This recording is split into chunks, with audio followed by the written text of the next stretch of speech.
দারুণ খুশির খবর আছে। সখীপুরের খান সাহেব আছে না, তার একমাত্র ছেলে ব্যারিস্টার খান বাহাদুর রায়হান খানের সাথে ওর বিয়ের প্রস্তাব পাঠিয়েছে। তুই কি বলিস? হ্যাঁ বলে দিই। আমাকে একটা দিন সময় দাও না। অবশ্যই। जमाने में जब वफा निकला न ढूंढने লালু দেখ কারা আইছে। লালু ভাত ফেলায় খুঁজাস।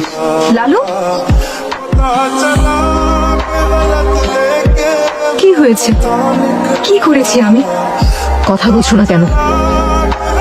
लेके मैं पता निकला न ढूंढने को जमाने में जब वफा খান বাহাদুর রায়হান খানের সাথে আমার যে বিয়ের প্রস্তাব এসেছে, এই বিষয়ে তোমার যা ভালো মনে হয় তুমি তাই করো না।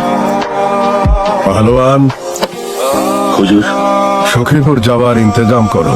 কিন্তু মায়েরটার সাথে অমন করলি কেন? কি হয়েছে?